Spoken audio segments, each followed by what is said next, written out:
Sejak berabad lalu, dari masa ke masa, manusia selalu mempertanyakan proses penciptaan alam semesta. Berawal dari pertanyaan sederhana itu, kemudian tercipta beragam teori tentang penciptaan alam semesta. Di antara yang paling dikenal adalah teori ledakan besar atau Big Bang Theory. Hal tersebut tentu karena keberadaan akal pada manusia. Maka dalam Islam terdapat konsep bahwa akallah yang menjadi pembeda dengan makhluk lainnya. Maka keberadaan akal adalah kunci untuk memahami penciptaan alam semesta bagi kehidupan manusia sendiri, serta jalan untuk mengenal Allah sebagai penciptanya. Maka kemudian lahirlah sains.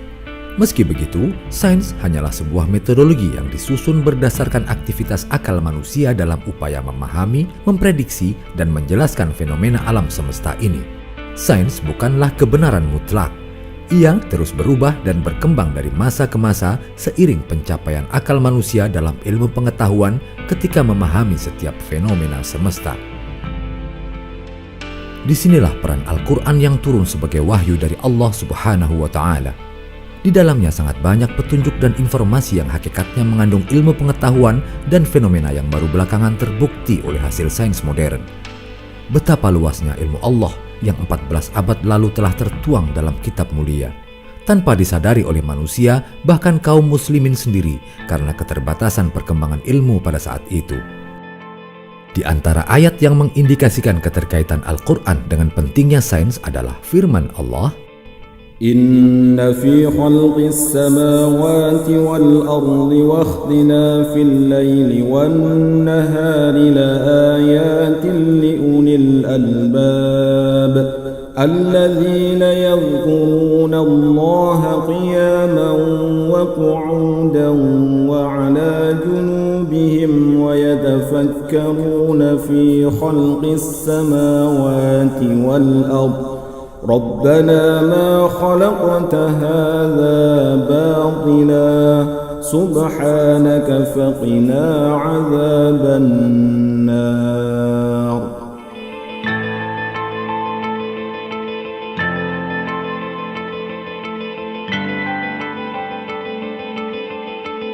Posisi benda langit, planet, bulan, matahari, dan rasi bintang dahulu dipergunakan untuk meramal nasib manusia. Pengetahuan tentang ini dikenal dengan astrologi. Lalu, ayat tersebutlah yang mengubah pandangan astrologi menjadi astronomi di zaman Islam dengan mengajak manusia untuk senantiasa berzikir dalam memikirkan penciptaan alam semesta. Menelaah posisi benda-benda langit merupakan sains. Akan tetapi mengaitkannya dengan nasib manusia adalah pseudosains atau sains palsu. Telaah benda-benda langit dalam astronomi meliputi mekanika dan fisik benda langit serta keterkaitan satu dengan lainnya dalam skenario besar alam semesta. Al-Quran menegaskan bahwa penciptaan jagat raya meliputi langit, bumi, dan segala isinya terjadi dalam 6 masa. Sejalan dengan informasi ini, ilmu pengetahuan juga mengungkapkan bahwa jagat raya seperti yang ada saat ini terjadi melalui suatu proses yang amat panjang yang memungkinkan untuk dikelompokkan menjadi 6 periode. Dengan demikian, terdapat kesesuaian antara informasi Tuhan dan penjelasan yang diberikan para ilmuwan melalui telaah dan penelitian mereka. Setidaknya, informasi demikian diungkapkan sebanyak 7 kali. Di antara ayat yang menjelaskan hal ini adalah surah Yunus ayat 3, yaitu firman Allah, إن ربكم الله الذي خلق السماوات والأرض في 6 أيام ثم استوى على العرش يدبر الأمر ما من شفيع إلا من بعد إذنه ذلكم الله ربكم فاعبدوه أفلا تذكرون.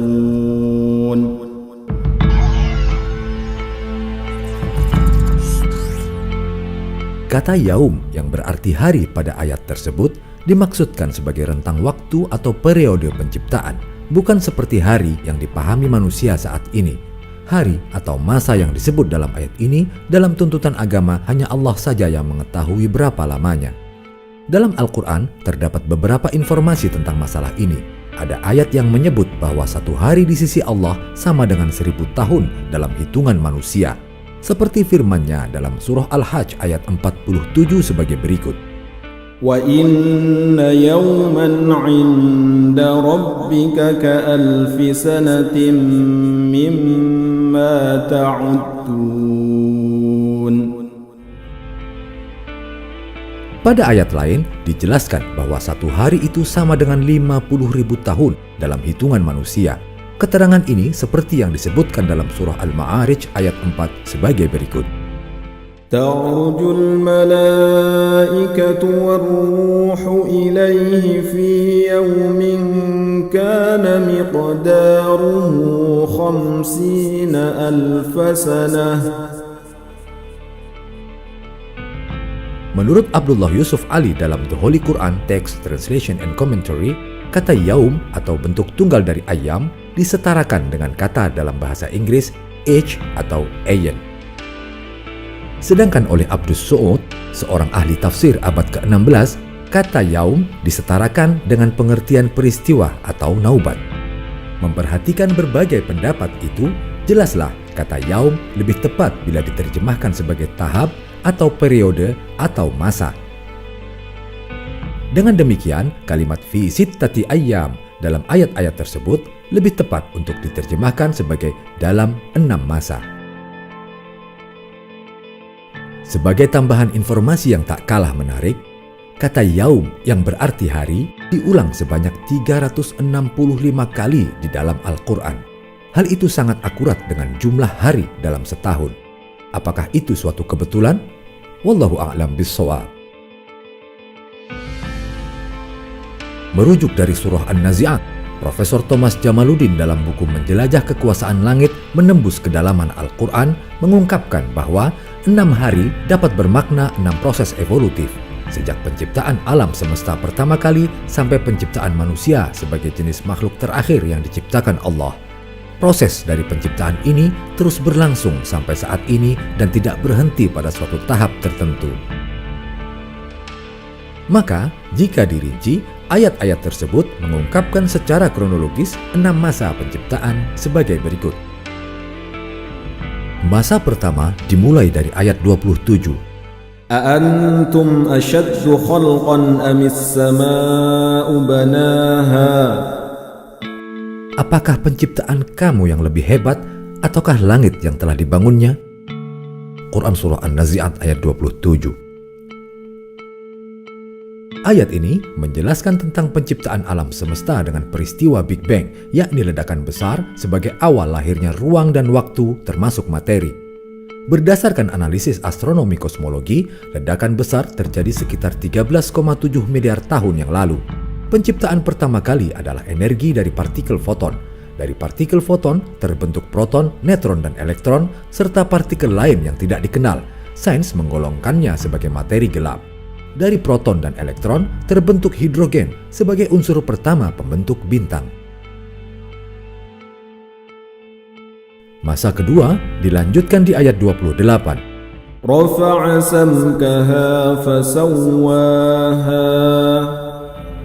Dia telah meninggikan bangunannya lalu menyempurnakannya. Quran Surah An-Nazi'at ayat 28. Ayat ini menjelaskan tentang pengembangan alam semesta, sehingga benda-benda langit makin berjauhan, yang dalam bahasa awam berarti langit makin tinggi. lalu menyempurnakannya. Dalam arti, pembentukan benda langit bukanlah proses sekali jadi, tetapi proses evolutif, yakni perubahan bertahap dari awan antar bintang menjadi bintang, lalu nanti akhirnya mati dan digantikan generasi bintang-bintang baru. Para astronom meyakini adanya pengembangan alam semesta berdasarkan analisis pergeseran spektrum unsur-unsur di galaksi jauh yang bergeser ke arah panjang gelombang yang semakin besar. Gerak menjauh galaksi-galaksi itu disebabkan karena ruang alam semesta yang mengembang. Hal itu sesuai dengan firman Allah, وَالسَّمَاءَ بَنَيْنَاهَا بِأَيْدٍ وَإِنَّا لَمُوسِعُونَ. dan langit itu kami bangun dengan kekuasaan kami, dan kami benar-benar meluaskannya. Quran Surah Az-Zariyat ayat 47. Secara sederhana, keadaan awal alam semesta yang berkembang itu dapat diilustrasikan dengan pembuatan roti. Materi pembentuk roti itu semula terkumpul di dalam gumpalan kecil, kemudian mulai mengembang. Dengan kata lain, ruang pada bagian dalam roti sedang mengembang. Dianalogikan sebagai galaksi di alam semesta, butir-butir partikel di dalam roti itu saling menjauh sejalan dengan pengembangan roti itu sendiri. Dalam ilustrasi tersebut, kita berada di salah satu partikel di dalam roti itu. Di luar roti, kita tidak mengenal adanya ruang lain, karena pengetahuan kita terbatas hanya pada ruang di dalam roti itu saja. Demikian pula lah, kita tidak mengenal alam fisik lain di luar dimensi ruang waktu yang kita kenal saat ini. Allahu Akbar, betapa kecil dan terbatasnya pengetahuan kita dibanding seluruh jagat raya ini. Selanjutnya, masa ketiga termaktub dalam ayat 29, وَأَغْطَشَ لَيْلَهَا وَأَخْرَجَ ضُحَاهَا. dan dia menjadikan malamnya gelap gulita dan menjadikan siangnya terang benderang. Quran Surah An-Nazi'at ayat 29.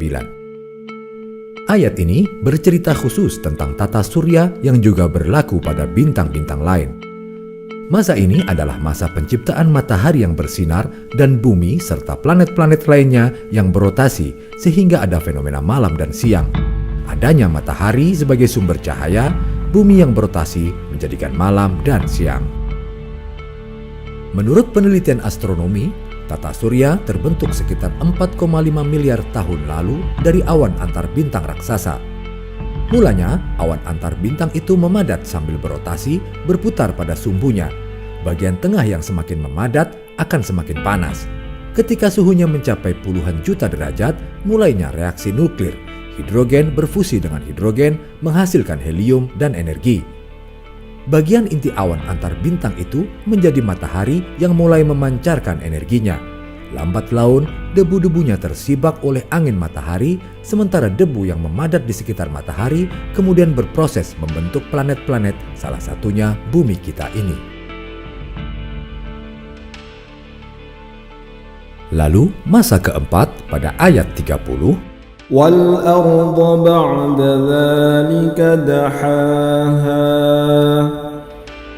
dan setelah itu bumi dia hamparkan. Quran Surah An-Nazi'at ayat 30. Ayat ini menjelaskan proses evolusi di planet bumi. Setelah bulan terbentuk dari lontaran bagian kulit bumi karena tumbukan benda langit lainnya, lempeng benua besar atau Pangea kemudian dihamparkan yang menjadikan benua-benua mulai terpisah membentuk 5 benua plus Antartika. Bumi dihamparkan dalam ayat tersebut bermakna lempeng benua yang bergeser sedikit demi sedikit dalam waktu ratusan juta tahun. Sekitar 225 juta tahun lalu, semua benua masih bergabung. Lalu, benua Amerika mulai berpisah dari benua Eropa dan Afrika, sementara benua Asia bergabung dengan lempeng India Australia yang terlepas dari benua Afrika.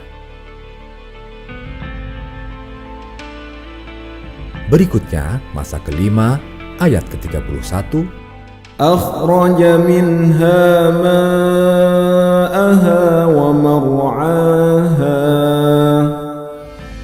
darinya dia pancarkan mata air dan ditumbuhkan tumbuh-tumbuhannya.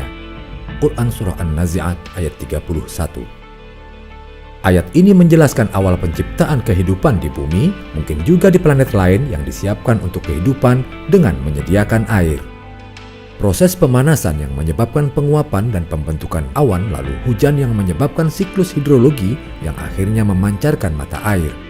Al-Quran tidak menjelaskan proses awalnya, tetapi hanya menguraikan substansi proses hidrologis yang dikaitkan dengan proses awal kehidupan, yaitu menumbuhkan tumbuh-tumbuhan sebagai makhluk hidup pertama.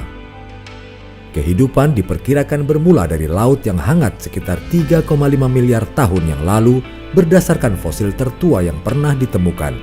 Di dalam Al-Quran Surah Al-Anbiya ayat 30 memang disebutkan semua makhluk hidup berasal dari air. Lahirnya kehidupan di bumi dimulai dari makhluk bersel tunggal dan tumbuh-tumbuhan.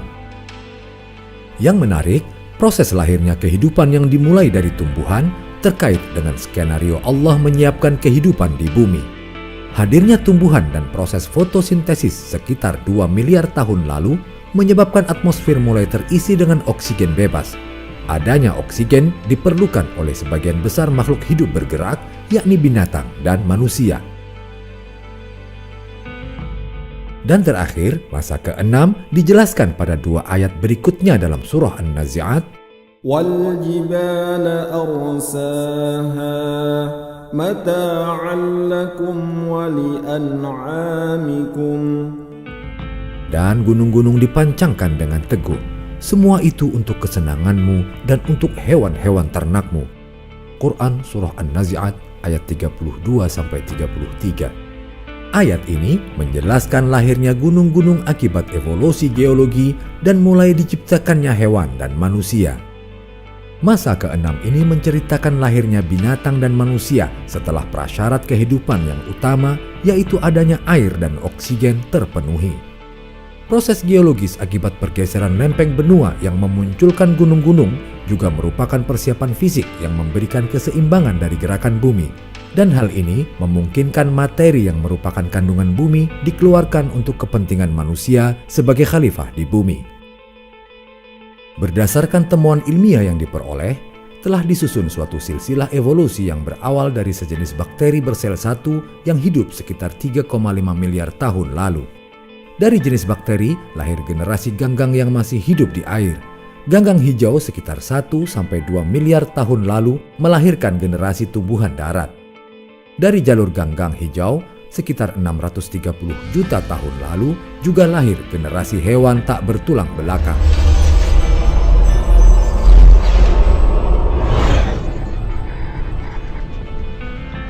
Tentang penciptaan langit 7 lapis, hal itu merupakan fenomena yang ditemukan dalam Al-Quran.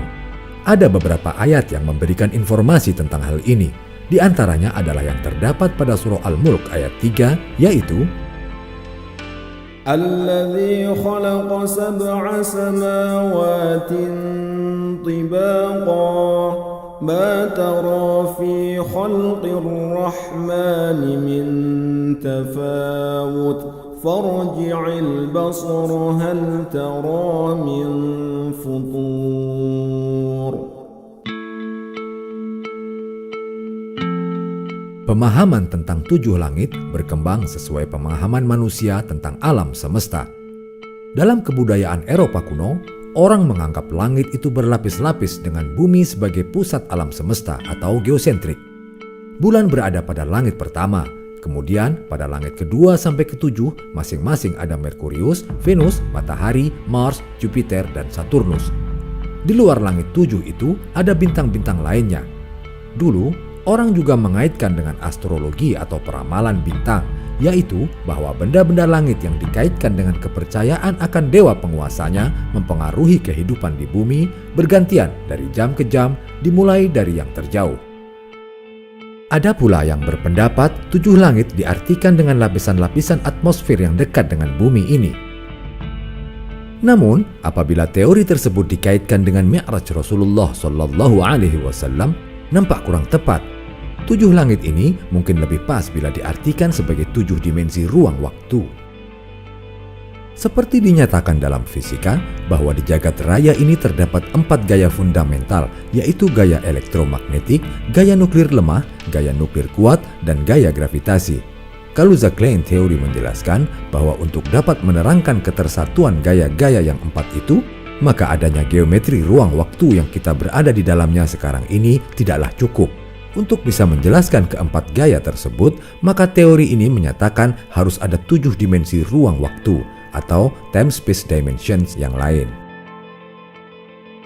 Maka perjalanan Isra dan Mi'raj yang dilakukan oleh Rasulullah SAW dinilai sebagai perjalanan antar dimensi. Hal ini bermakna beliau telah diajak oleh Jibril keluar dari dimensi ruang waktu menuju dimensi yang lebih tinggi yang disebut Sidratul Muntaha. Kita hidup dalam dimensi ruang waktu. Karenanya, kita selalu mengukur berdasarkan ukuran ruang seperti besar, kecil, jauh, dekat. Dan waktu seperti masa lalu, sekarang, masa depan, lama, sebentar, dan seterusnya. Untuk memahami perjalanan antar waktu, kita ibaratkan ada alam 2 dimensi berbentuk bidang U besar. Sebut saja makhluk di alam itu berupa semut. Untuk berpindah dari ujung U yang satu ke ujung yang lain, semut tersebut haruslah menempuh jarak yang sangat jauh. Kita yang hidup di ruang 3 dimensi, dengan mudahnya mengangkat semut tersebut dari satu ujung ke ujung lainnya, mengajak semut tersebut keluar dari dimensi 2 menuju dimensi 3. Jaraknya jelas lebih pendek.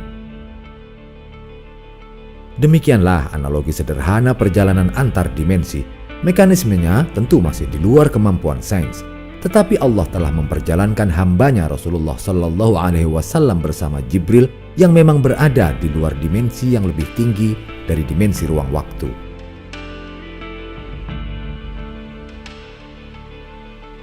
Para ilmuwan telah membuktikan betapa alam semesta ini diciptakan dengan sangat presisi.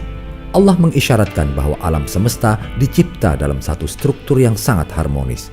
Informasi demikian dapat ditemukan dalam banyak ayat dalam Al-Quran, di antaranya surah Ar-Ra'd ayat 2. Allahul ladzi rafa'as samawati bighairi 'amadin tarawnaha thumma istawa 'alal 'arsyi wa sakhkhara asy-syamsa wal qamara kullun yajri li ajalin musamma يدبر الأمر يفصل الآيات لعلكم بلقاء ربكم توقنون. Ayat ini menegaskan sebuah fenomena bahwa tiap-tiap benda langit itu seakan terapung kokoh di tengah-tengah jagat raya tanpa ada tiang-tiang yang menyangga dan tanpa ada tali yang mengikatnya.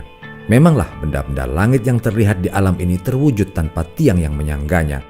Andai saja benda-benda sebesar itu mesti memerlukan tiang untuk menyangganya, dapat dibayangkan betapa semerawutnya alam semesta ini. Selanjutnya, Allah juga menjelaskan bagaimana Dia menundukkan matahari dan bulan dalam arti menetapkan keadaannya yang meliputi fungsi, gerak rotasi dan revolusi atau gerak pada poros dan pada orbitnya yang terus berlaku masing-masing sesuai dengan ketetapan waktu yang telah ditentukan. Demikian pula ketika menerangkan hakikat matahari dan bulan, Allah menjelaskan bahwa sesungguhnya mataharilah yang memiliki cahaya, sedangkan bulan tidak. Karena itu, bulan tidak memancarkan sinar setiap saat, sebab benda ini hanya memantulkan sinar matahari. Allah juga menerangkan bagaimana bulan bergerak pada posisi-posisi tertentu yang ternyata hal itu merupakan pertanda dari perjalanan waktu. Sehubungan dengan struktur seperti ini, Allah menginformasikan dalam surah Yunus ayat 5, Huwallazi ja'ala asy-syamsa dhiya'an wal qamara nuran wa qaddarahu manazila lita'lamu 'adada as-sinina wal hisab ma khalaqallahu dzalika illa bil haqq yufassilul ayati liqaumin ya'lamun.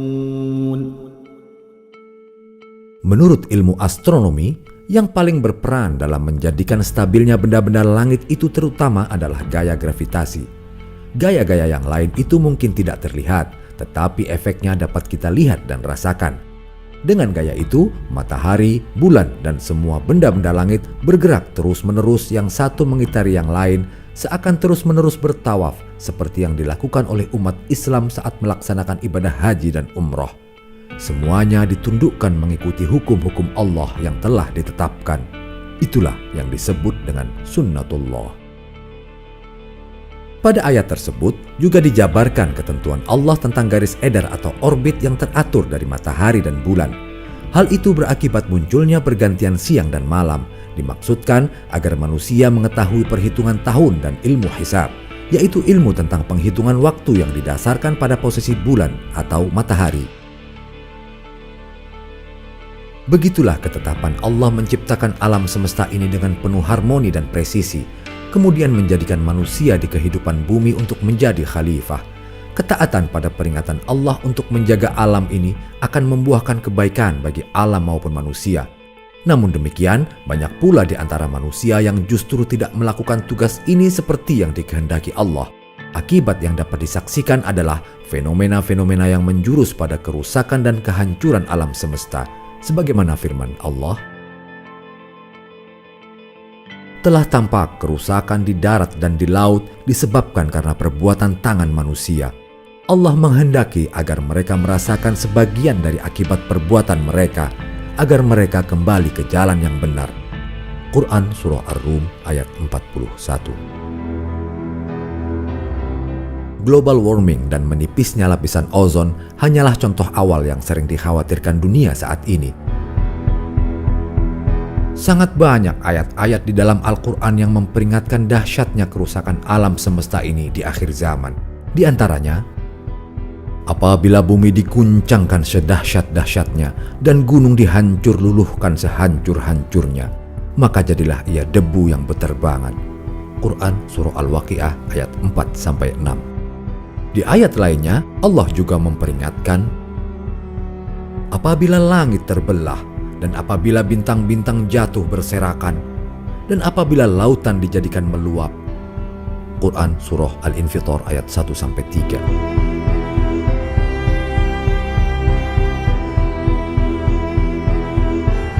Menurut teori evolusi bintang, matahari kita akan membesar menjadi bintang raksasa memerah menjelang kematiannya.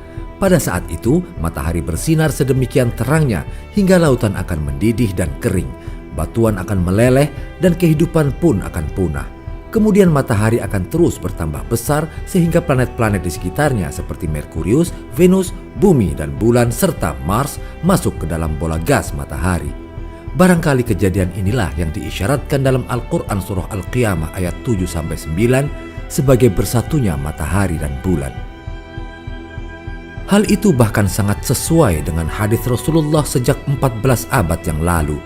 Beliau sallallahu alaihi wasallam bersabda, "Tudna syamsu yaumal qiyamati minal khalqi hatta takuna minhum kamiqdari mil." Pada hari kiamat nanti, matahari akan didekatkan jaraknya terhadap makhluk hingga tinggal sejauh 1 mil saja. Hadits riwayat Muslim.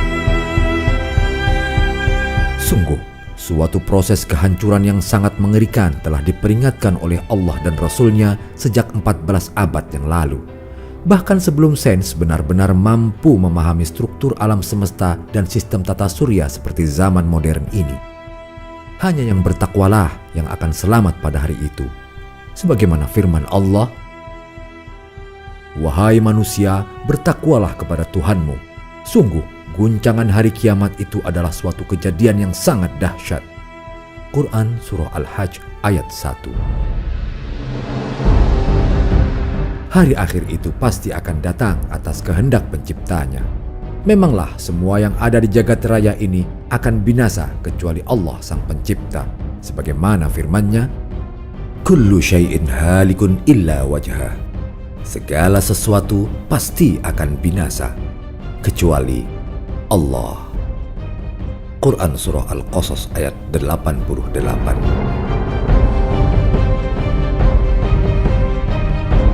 Wallahu a'lamu bis-shawab.